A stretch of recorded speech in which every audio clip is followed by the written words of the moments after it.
Okay, welcome back. The second half of the day. There was a pretty lot of information covered in the first half of this meeting. The second half is more us and talking about what we're going to recommend or our findings, things like that, specifically with, excuse me, charge number 3. So I'd like to look at that now. The document that was sent around to you, which has all of the charges in our outline for the attorneys to create the report. It's on pages 6 and 7 is charge 3. So I'd like to kind of pick through that and get any input that you people have with regard to whether we should give this, whether this is our final, this is what we're going to give the attorneys to actually start writing the report. Most important, of course, is the recommendations, but also the findings.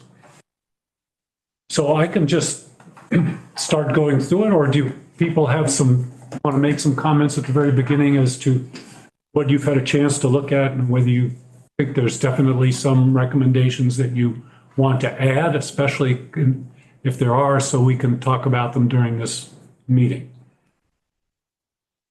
So I'll have it open for more recommendations at the moment.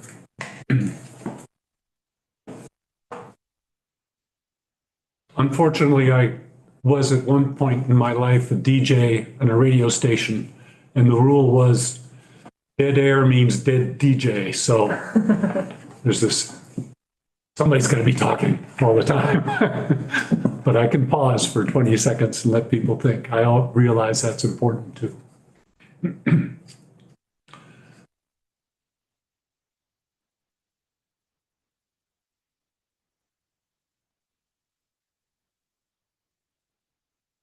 Okay, nobody's jumping in. Let's go through the findings quickly. Yeah, I was going to suggest that we just go through the findings and that you pause every couple of findings to see if people have questions on specific items. Okay, that sounds like a good break. Well, so we're talking about real estate versus personal property. That was 9 VSA Commerce and Trade, Chapter 72 on mobile homes. We heard a run through of that particular portion of statute. And so the attorneys would reference that and say that that's where it's covered when they write the report. Number 2, CDI also had some statements on what the statutes mean, and we can summarize that from the testimony that we heard. Was that accurate? Was it CDI that actually talked about the court cases? Eric may have spoken on court cases. That sounds more like it to me. I think that Eric did. That was before I joined, but I have the notes that he took for that. I think that's an error on my part. I think we'll reference the testimony and they can make a concise statement of what I think there were 2 court cases that he talked about, and it was good to have that. We also heard from the tax department, this is number 3, and there was a document that we can either include as a part of the appendix or just say that it's on the website, which it is, that kind of states the tax department's position on the difference between what's real estate and what's personal property. Number 4, a concise statement of what the bankers had. We brought in a representative from the Vermont Bankers Association, and he talked about the way that they consider, or when they consider, real estate or personal property. What we learned is there's a lot of flexibility in terms of the lender. The banks themselves, they have a bit of flexibility. There's kind of seems to be general ways that it's handled, but there is a bit of flexibility.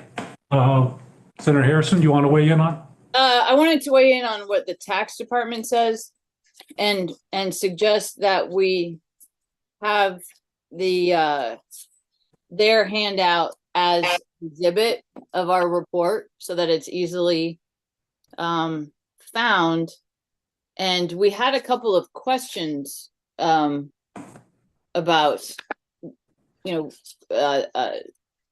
about their information. And we might want to either answer those questions, get those questions answered, or have those questions in our report. Do you know what the questions were? Yeah, we had, what if the home is not financed and affixed to the land? And can the status change? Those are the, Okay. Okay, does anybody think that we did get an answer to those, or are they still outstanding questions? Okay. Yeah, we can reference the questions if we can't find an answer to them by the time the report comes out.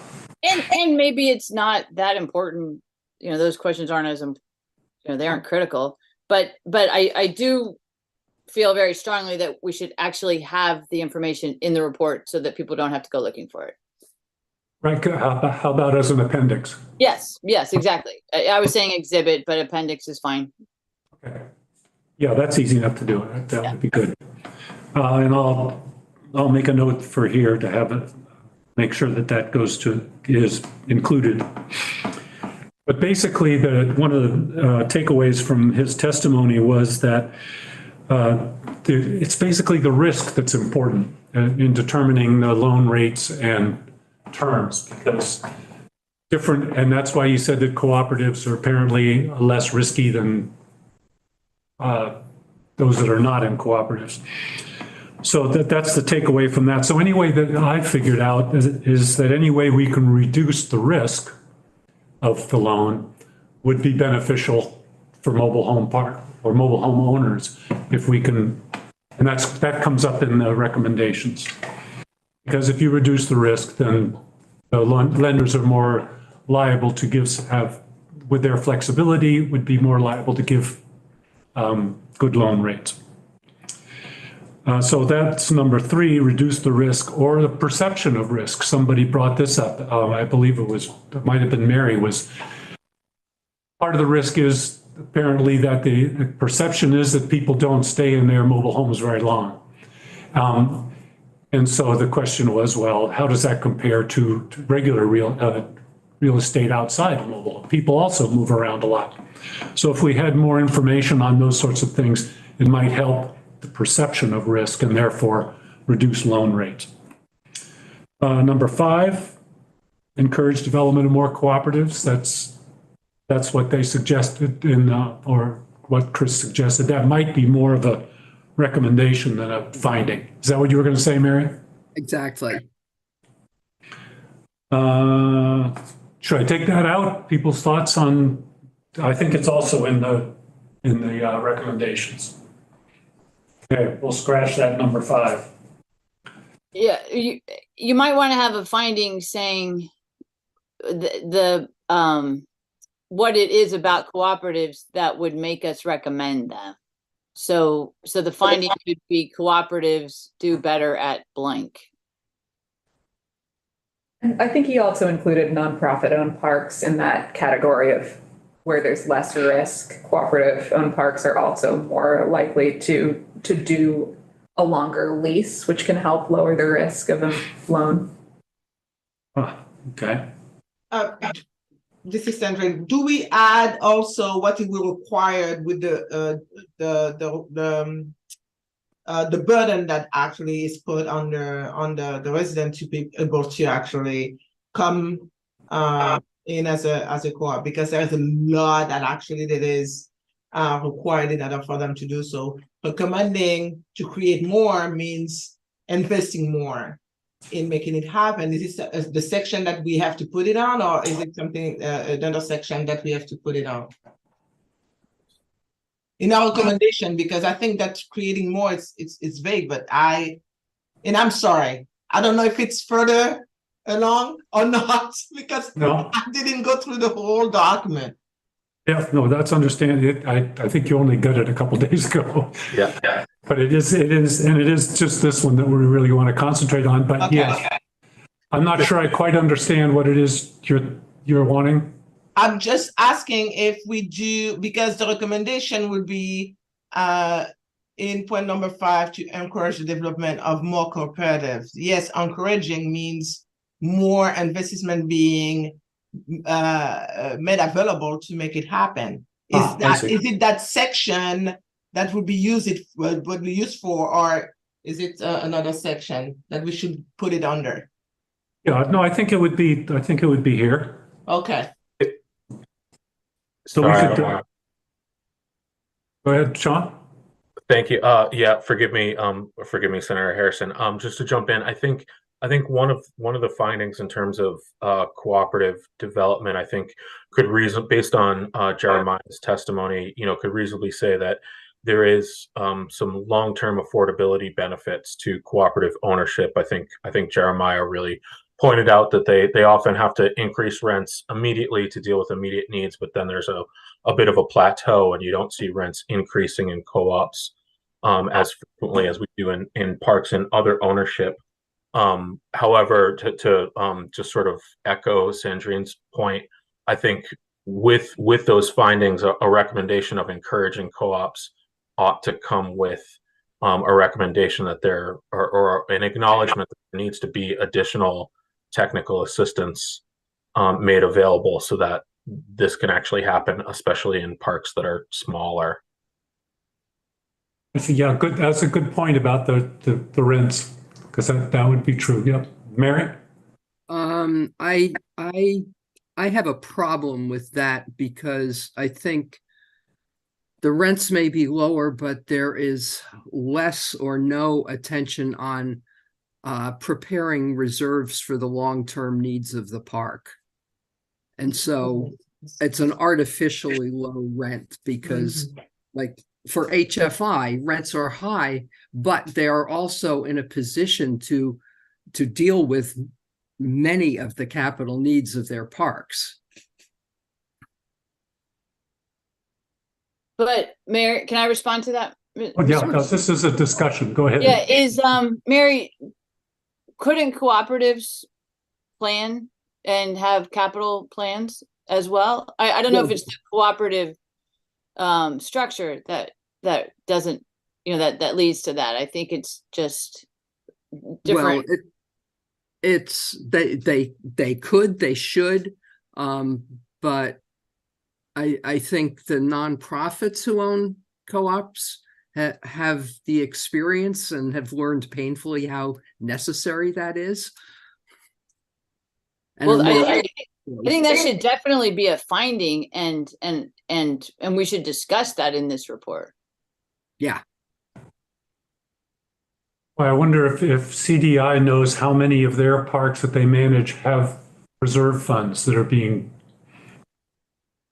But I do believe they actually loan the money in order for them to be in a position to start up as a co-op.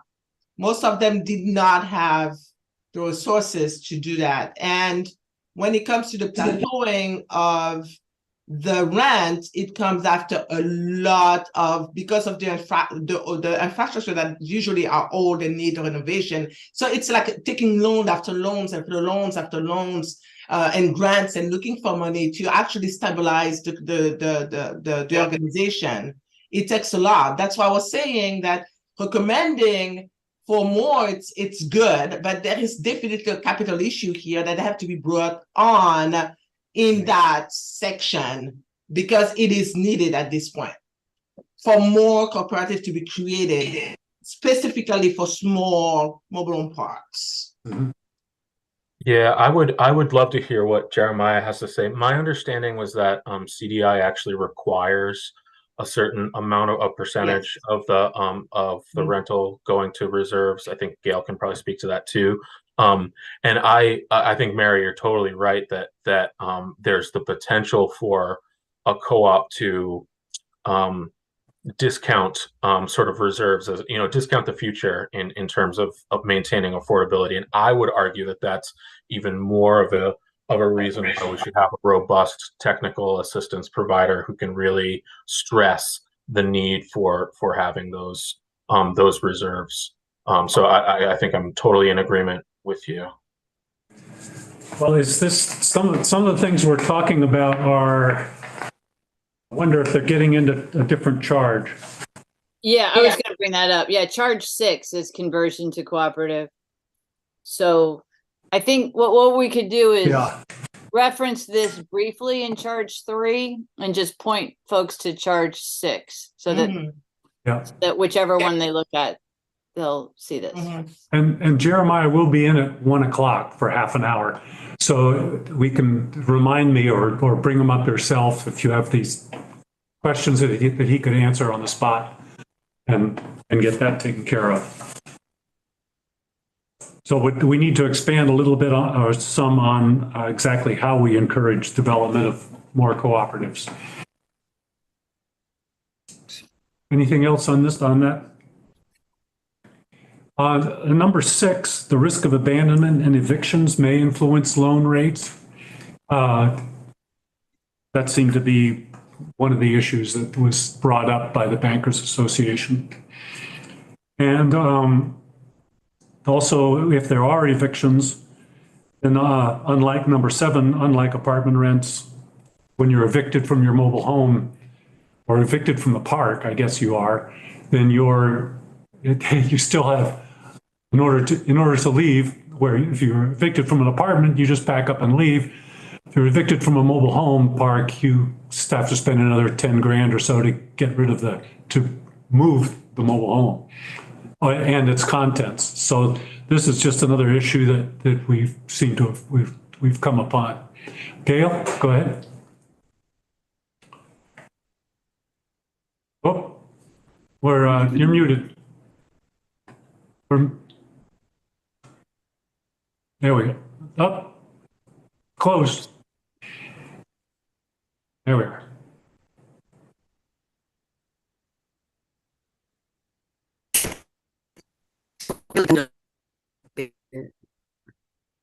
That Westbury, We're getting the co-op wound up. Gail, you're kind of garbled. Can you turn off your video for a moment and use just the voice? Okay, go ahead. Is that any better? A little bit. Go ahead. So it would depend on the circumstances, no good? I'm afraid I didn't understand the question. It was too garbled. Can you hear me? Can you hear me? I can hear you, but it's somewhat garbled. Try one more time. Or send us an email quick and we'll. Okay. If it's not working, it's not working. Or put it in chat. In chat, yeah. Oh, try putting it in chat. Is it enabled? I just chatted to her, so she can only chat to me the way our settings are set up. So if she does, I'll Okay, say it out loud. go ahead and put it in chat and Mike Ferrant will pick it up and he can ask the question or make the statement. So let's get to our recommendations and then we'll jump back when Gail's questions comes in. Collect data on factors that impact any risk of default, so they can better assess the risk. This was mentioned earlier. Comparison of default rates would be nice to know between loans as personal property and loans versus as real estate.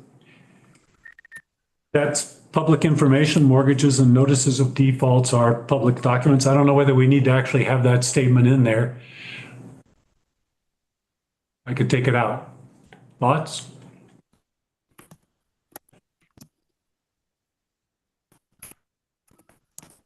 I'll default to taking it out. Okay, just to reduce space and things that people have to read. Relocation rates of owners, this is, I mentioned earlier, and that would be property transfers, things like that. Would be, I think JFO could find the information if it's available, so I don't think we need to restate it. The other one, this double I one was interesting. I contacted our town clerk to say, because we learned when we were going over statute that when you move a mobile home you're supposed to file with the town clerk, where it's going, things like that. And she said that, you know, with all the mobile home parks in Colchester, she thought this was rarely used, if anybody. So she wasn't exactly made aware, was not on top of it at the time. So it might be good to look into whether that's actually being used. And if not, to either decide to take it out of statute or start using it. We have the question? From Gail, yeah.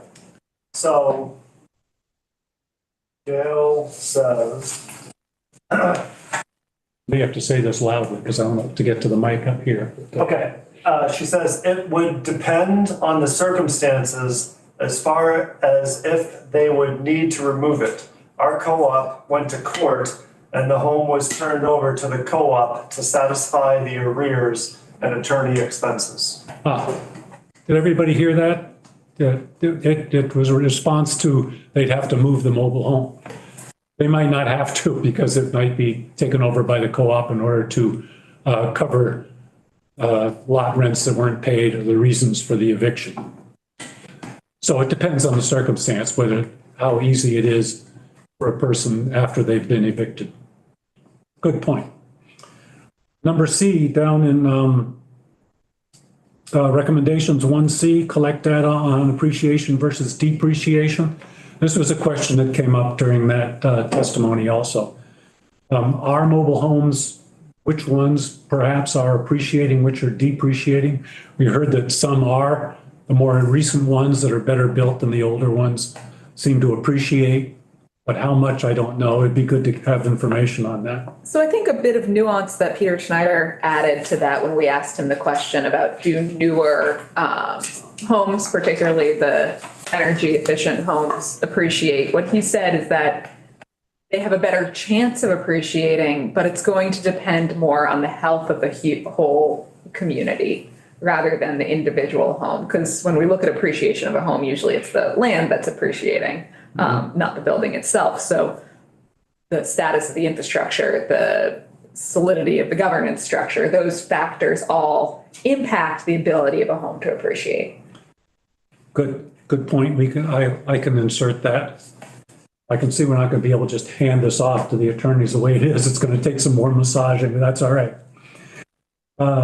Any more comments on C? D, collect data on mobile home abandonments. How many? How does it happen? What's the age of the mobile home? I thought that would be a particularly interesting thing to have more information on, because we were told that mobile homes built in the 70s and 80s were of considerably lower quality than ones that are built now. So if we know the age of the home, that might help with figuring out the rates of abandonment.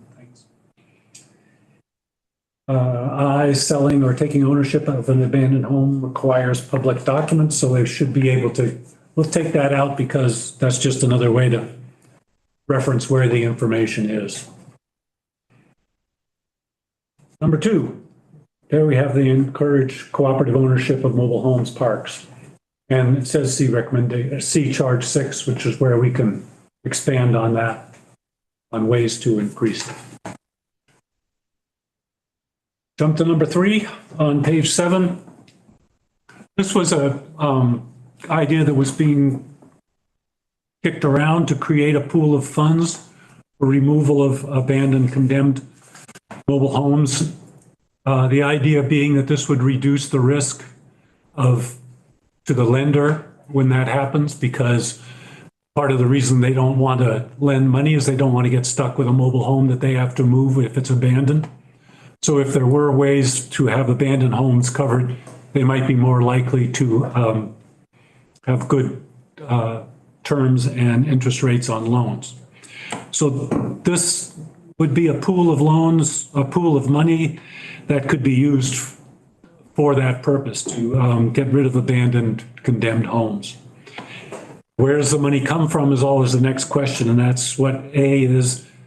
A portion of the real estate transfer tax, which I think is unlikely, but still an idea.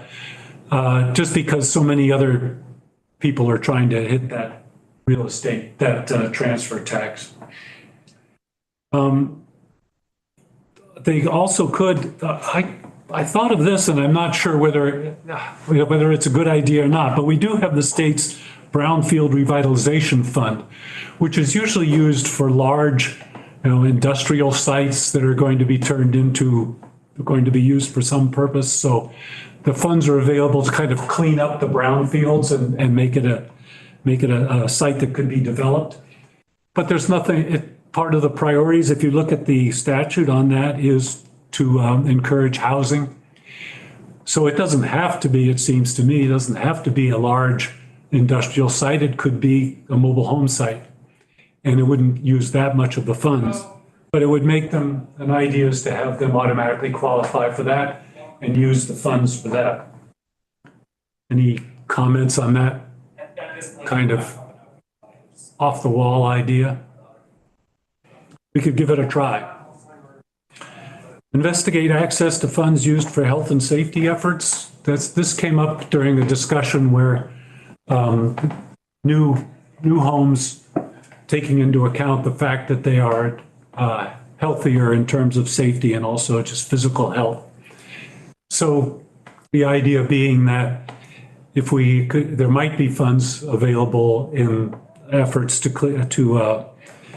for use for health and safety efforts. There might be some funds there. I'm not specifically familiar with what those funds are or whether they're available. Does anybody else know about that or have any input on that? Should I leave it in or should I take it out?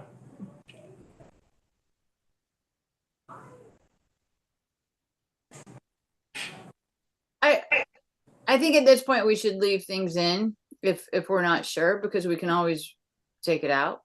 Okay, we will be reviewing documents several times before that actually gets written. Okay, we'll leave. I'm sorry. I guess it would be helpful to know the goal of the amount of funds on an annual basis, which you would kind of get at if you collect data on abandonments. Mary, did you? Yeah, it just occurred to me that the MER program is available to mobile home park owners to deal with abandoned homes once they get ownership. Oh, well, let's put that in there somewhere. Okay, that would put that in a finding. Yeah, more money for that program. So then it would be a recommendation. Yeah. So it does run out of money? We actually, the program, so the MER program has only been run for about, less than a year at this point. We have committed the original 4 million. We're just putting out another 4 million. Home repair grants were opened up again yesterday. Yes, I mean, I can't advocate for things that aren't in the governor's budget, but I can tell you that we would gladly run the program if funds were made available for it. Okay. And that's for more than abandonment, obviously. It's correct. Infill, yeah. Okay. Yeah. Oh, right. Okay. Good. Okay, we can put that in what the findings and also a recommendation for continued support for the MERV program. Yes. Okay. Now we are on 3C, investigate access to, that's the one we just did. 3D, create and encourage abandoned insurance. This was another idea, is to have an insurance pool where that could be used to remove abandoned homes. And that would be either something, a lump sum paid when a home is built, is first purchased, or it could be some other method of contributing to the insurance pool. Mary, go ahead. Yeah, I would advocate to take out the end phrase about older homes paying more, because older homes are more likely to be being sold to lower income buyers. And so that would essentially be a regressive tax. Okay. and regressive is exactly what I have in my notes here as well. So I just, if the purpose of this pool is to decrease risk, which then increases profits for banks, I want to make sure we're not doing that through an additional tax on low and moderate income park residents. Okay, good point. Strike that.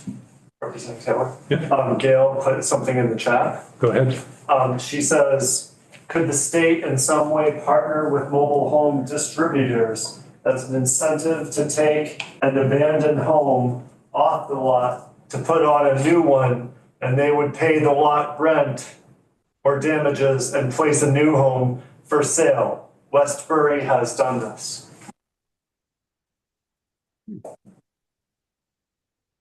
Okay, read it again. Yep. Could the state in some way partner with mobile home distributors as an incentive to take an abandoned home off the lot to put on a new one, and they would pay the lot rent or damages and place a new home for sale? So the state would basically help out with the removal of abandoned homes. And go ahead, Paul. I think either through the MER program, which is serving private parks, or through the other public sources like PHCB that's serving cooperative and nonprofit parks doing infill, there is that ability for either of these funding sources to do the removal of abandoned homes. So I'm wondering, where is the unmet need here? Go ahead, Sean. Yeah, if I could jump in. So I like the idea generally, and we've actually been our department has been approached by a couple park owners to do something similar to this. The way that MER is statutorily described right now, in order for us to give grants to we actually can't let me go ahead and look at some of the language in the statute and make a proposal, because MER would actually have to be tweaked a little bit in order for us to do that interim ownership, like putting a unit on the lot that doesn't have a homeowner already established. I don't think that we have the statutory ability to do that. If there's a homeowner that if Representative Taylor owns a mobile home park and Senator Harrison wants to move in, she has a unit and is able to move it. It has purchased it with our assistance and is able to move it in. We're allowed to do that. What I'm not allowed to do is let Rep Taylor, as the park owner, purchase a unit and site it and then sell it. That actually is that's a gap in our program that I don't think we have the statutory ability to assist the park owner with acquisition of a home that then will be sold. And I think that's just, it was just the nature of how the program got established to begin with. But if that's something that we want to see happen, I think we'd be open to it. I just want to make sure that we're ensuring that there's not a limitation on what there are a couple park owners who also own manufactured home distributors. And so what we didn't want to see was basically somebody paying themselves to buy their own homes, put them on their own lots, and then resell them. So there's some nuances around how we do that. But I think it would make sense, especially for a co-op, and maybe we carve it out for just co-ops and nonprofits that are able to purchase units and then resell them because they don't have another commercial stake in the endeavor other than just making a unit available. But that's something we could. That did not simplify your recommendations. Forgive me. Oh, well.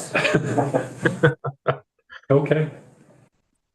Yeah, clearly this needs some, I'll pick through this and make some changes, and we can, because there's definitely more information that needs to go into our findings. This is good information we're getting from you all.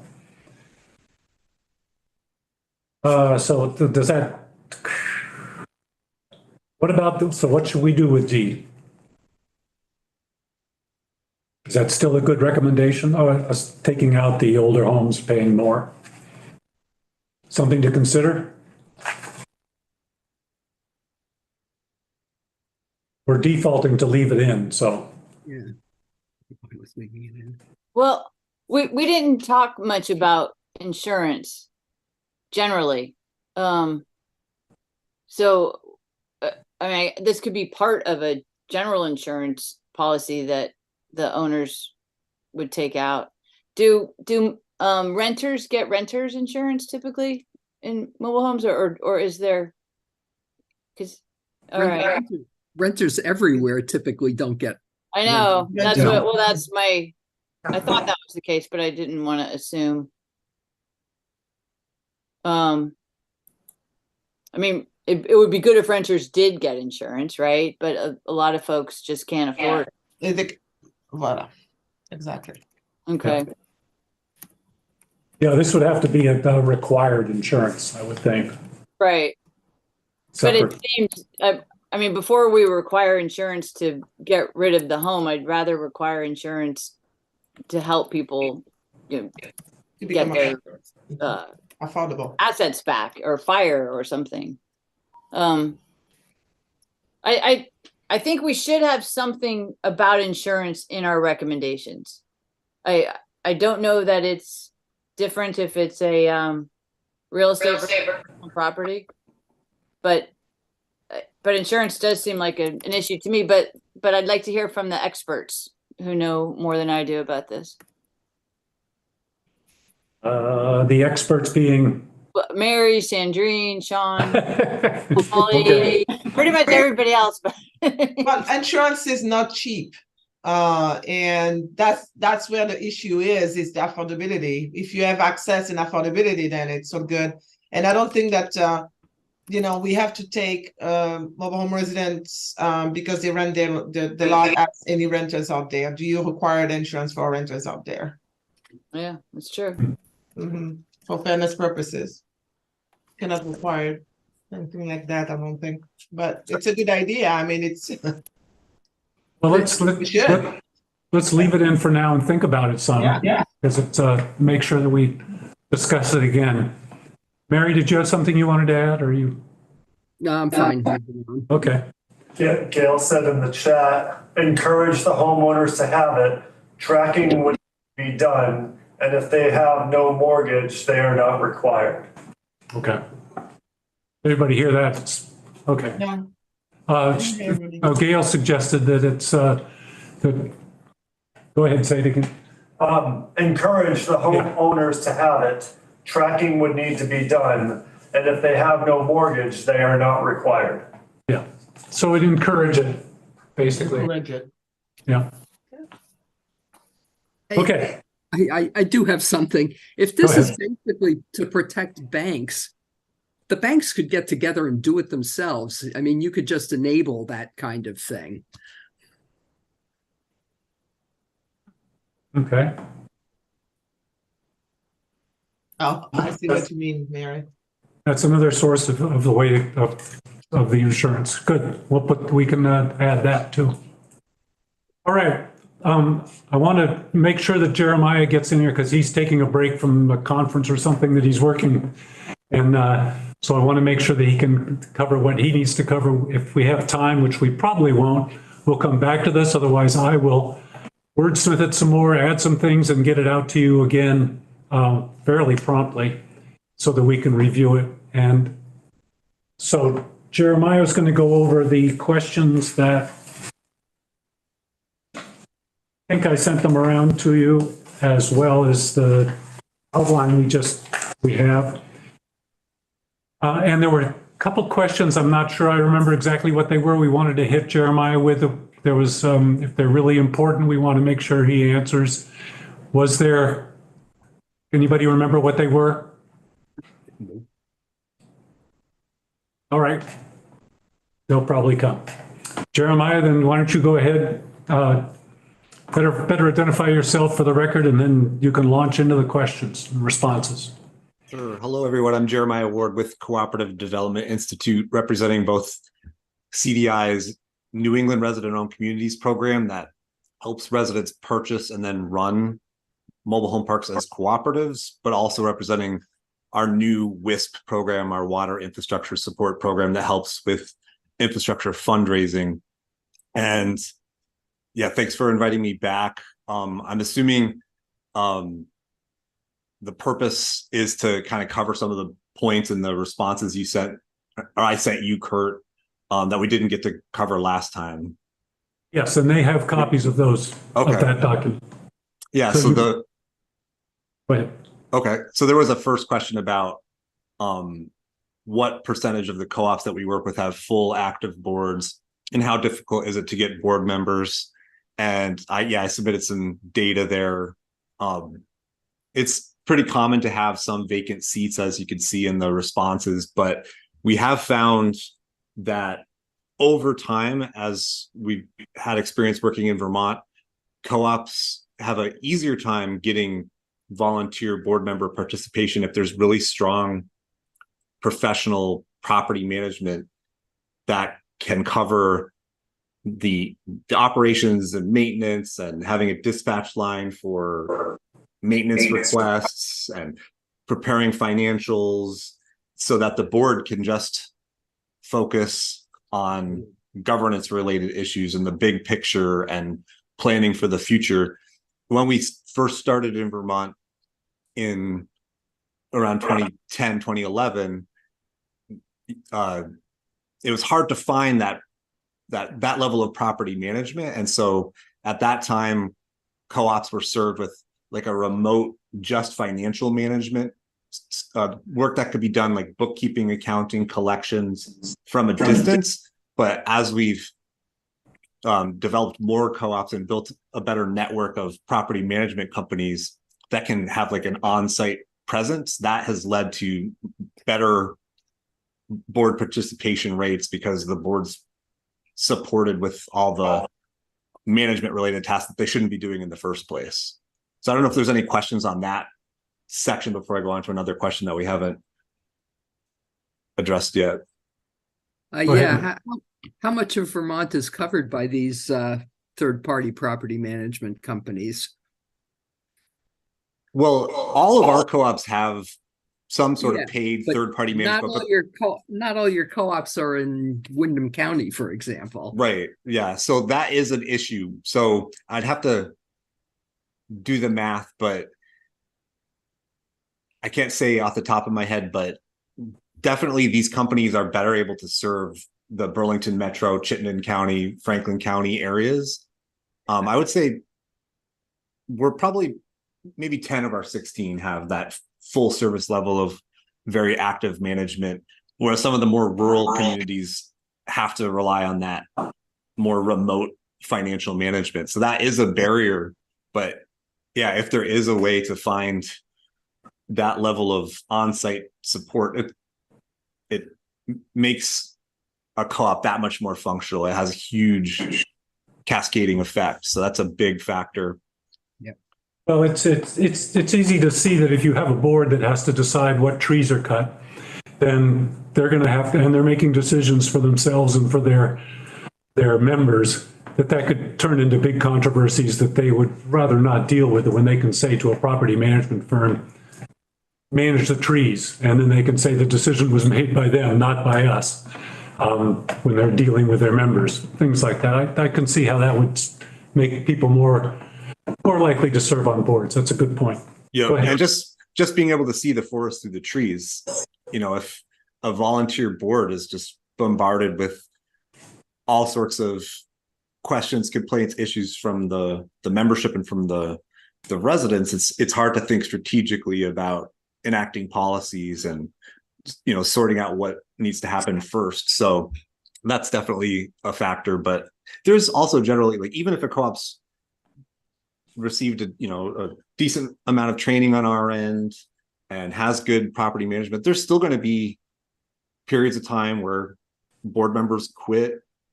People, you know, our board members in our co-ops work 1, sometimes 2, sometimes 3 jobs, and it's a volunteer position. It's often not appreciated by residents. It can be a thankless job. So there is just inevitably going to be some vacant seats.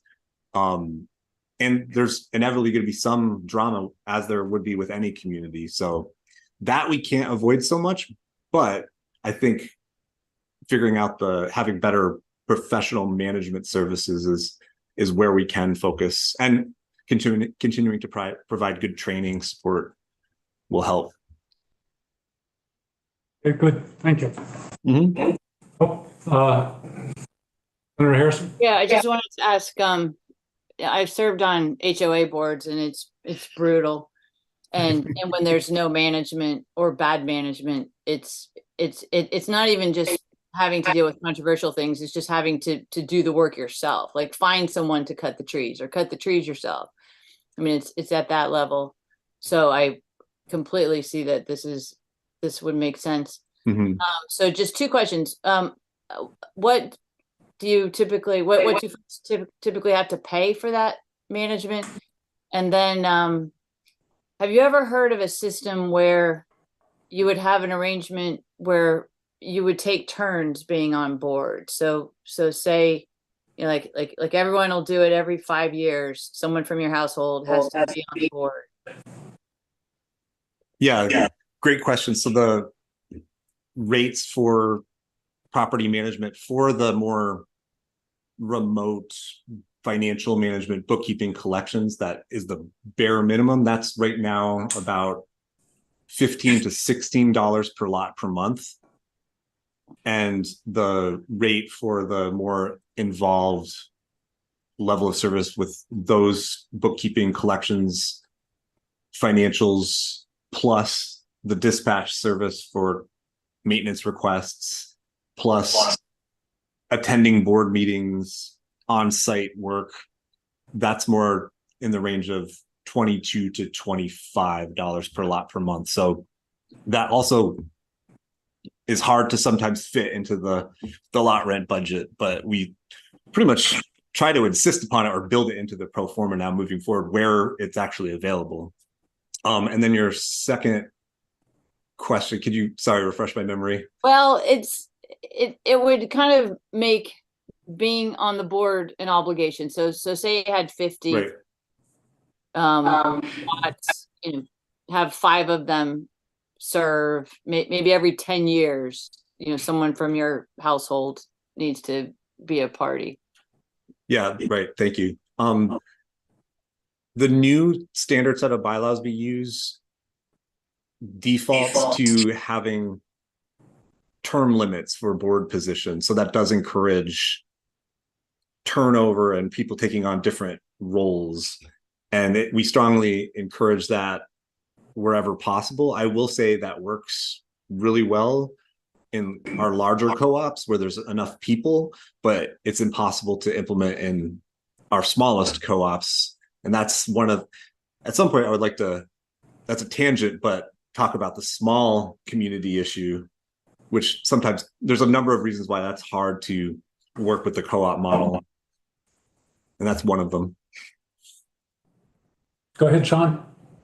Thank you. Hi, Jeremiah. So 2 questions. One's real quick and one actually, I think pertains to the comment that you just made. The quick one is, and I brought this up earlier and was hoping to weigh in.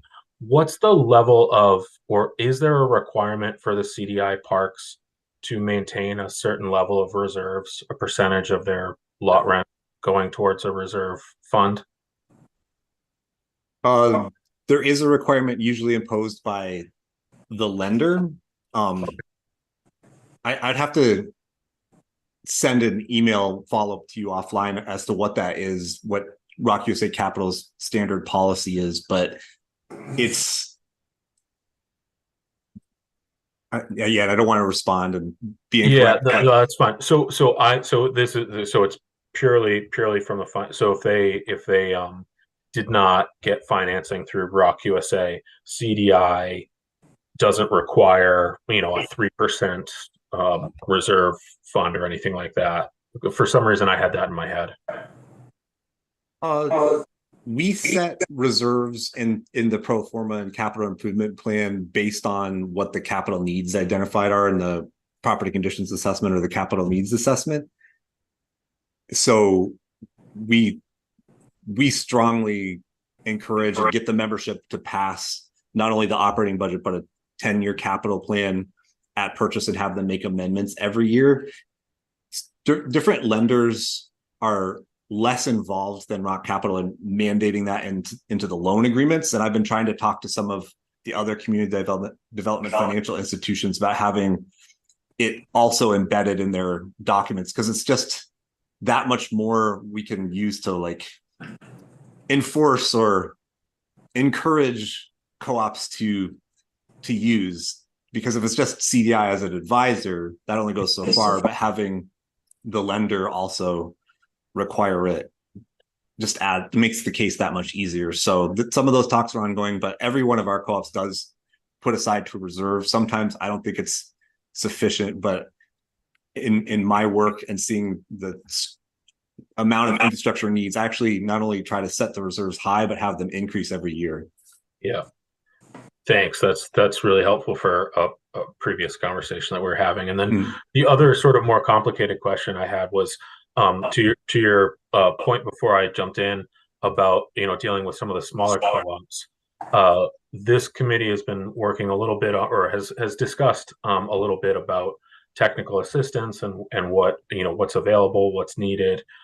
I'm curious. I'm just going to float this out there, and I'm speaking only from my own perspective, not on behalf of anybody else. But if there were an opportunity, and this is totally hypothetical, that there was some sort of entity, whether it's an existing one or a newly created one, that could provide services specifically to small mobile home park co-ops, what would be, if you had your druthers to design what such an organization would do? Whether it's looking over the books, looking over bylaws, facilitating meetings, any of that sort of stuff. Like what would you think is most necessary to have as an asset for or a resource for small parks to lean on in order to make themselves viable? Does that make that was kind of meandering, but did that make sense? If there were a centralized resource, what would you like to see that resource provide? That's a tough question to answer, but I'll try my best. So part of the issue with small co-ops that makes them difficult is CDI's model is to get paid for technical assistance to all co-ops out of their lot rents in one way or another, either as a direct payment for TA to us or out of their loan payment. And a small 10-unit cooperative just can't afford to pay very much for the service, and it leads to us losing money on those deals. So we have been setting a minimum where it makes us break even. So part of the solution is every co-op, I think, needs technical assistance, and co-ops that receive ongoing technical assistance across the country excel, do well, better than those that do not. So some sort of funding for technical assistance is needed one way or another that I don't think can be shouldered out of the lot rent budget. I don't know what the solution is there. Other pieces and other parts of the issue are just it's much easier to be resilient financially as a 100-unit park. Like if you have one unit go vacant or a water line break, that's $5,000. That can be spread. That risk can be spread easier than a 10-unit park. So there's some sort of general financial risk mitigation concerns that need to be figured out in a small park model. So some sort of portfolio ownership like nonprofit park owners have, and maybe that can be blended with the benefits of a co-op, where the residents of the co-op do have the ability to govern their day-to-day. So I don't know if I'm making any headway into answering your question, but those are tough issues. I also think I like how, and this is maybe going too much into the weeds, but 3 of our co-ops have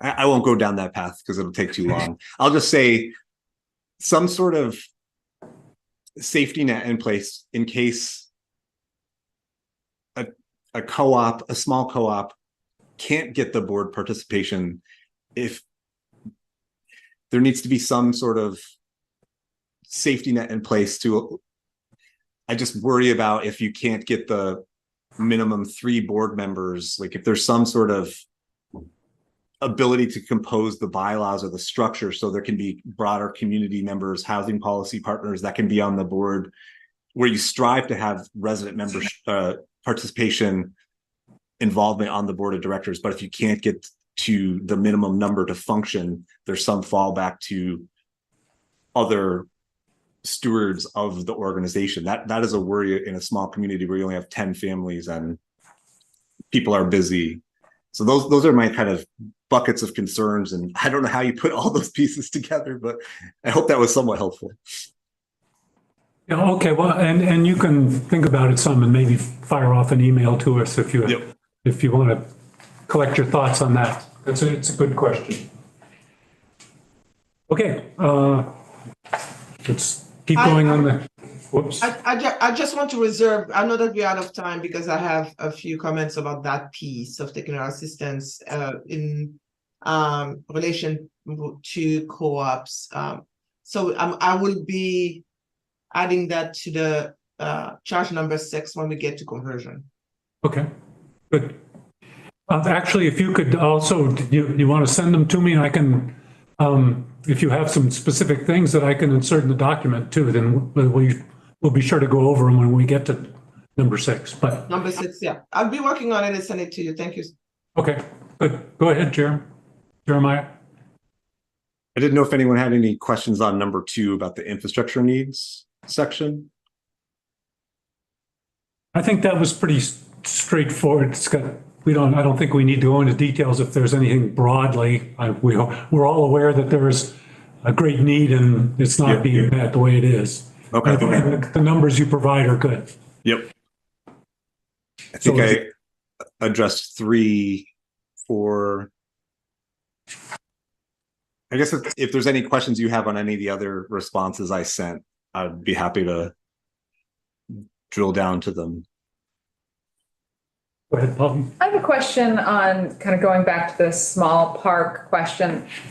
Are there any national models of scattered site cooperatives where you have several small parks that band together into one cooperative? I guess as Tri-Park did, but maybe in a more geographically dispersed way.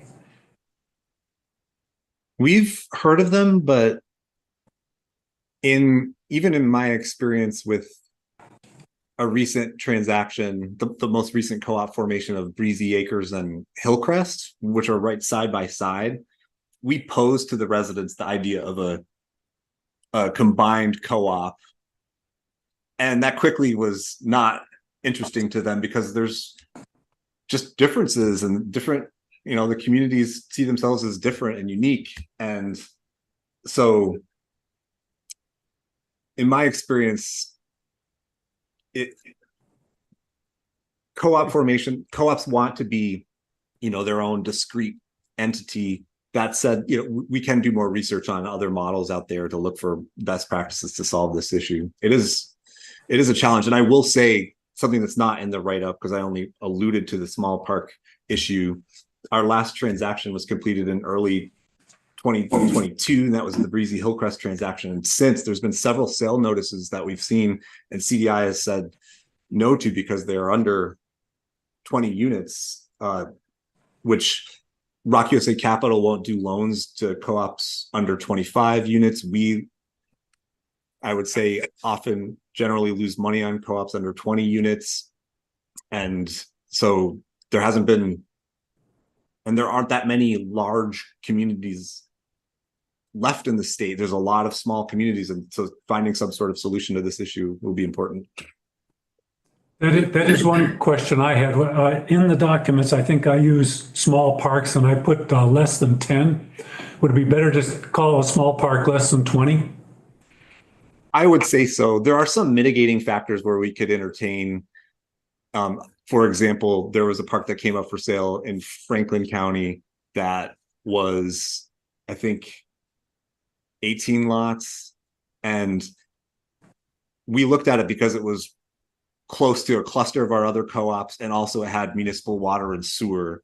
It probably wouldn't be as doable if it was more remote and had on-site well and septic. But so there are some mitigating factors that can bring the number down for 20, but 20 is generally, or under 20 is generally challenging.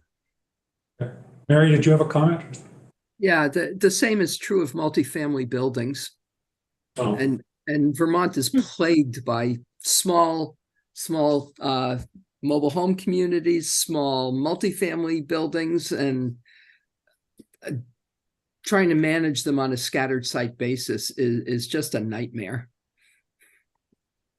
I did have one question I wanted to ask you, Jeremiah, and that had to do with any affordability guarantees in the articles of association that you set up when a co-op is being formed. Are there such things? And if so, what are they? Yes, good question. So I will just say that in the articles of association that we use for co-ops, just the basic definitional reference to they are a co-op, the only shares are the resident manufactured homeowners, and they are limited equity, goes a long way towards affordability, because if all the shareholders are the residents of manufactured homes in a manufactured home park, just by that alone, residents you're taking away the incentive. There's no drive for residents to charge themselves more than what it costs to operate the community. So just by that, you're at least eliminating the profit motive.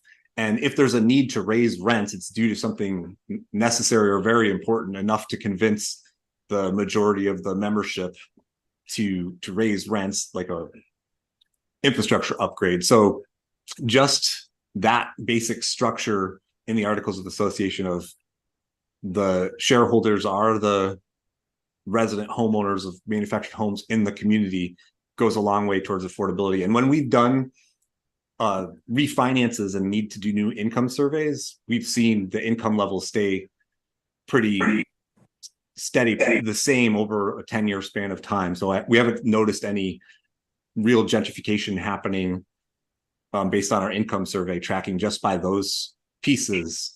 In addition, in the Articles of Association, another kind of clause or factor that helps preserve affordability is there's your common nonprofit dissolution provision, where the net assets, after paying off liabilities upon dissolution, would go to a 501c3 or other affordable housing provider. So that just makes sure that any investment into the formation of the co-op stays as affordable housing in one way or another upon the event of dissolution, which fortunately hasn't happened in Vermont and nationwide, to my knowledge.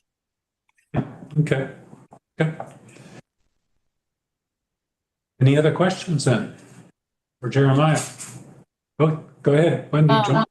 This is super helpful. Would you mind sending us one of your one of the documents that establishes the co-ops, like a sample? Sure. that you put as a model? It'd be helpful. I think you did send me the model ones from Rock USA. I can have those put up on the website, or I can send them to you, Wendy. That's probably what you'd like? Yeah, and I'm thinking it would probably be a good exhibit or appendix to the report too. Okay. Should we use some actual ones, or the model that most of them are created on? I would say whatever Jeremiah thinks would be a good model. Okay. The template I sent is what we use, so you can use that, Kurt. Okay. I'll have that posted under CDI's heading on the website and tell people that it's there. It is interesting. Okay, any other questions? Well, thanks much for taking your time out, Jeremiah. Whoops.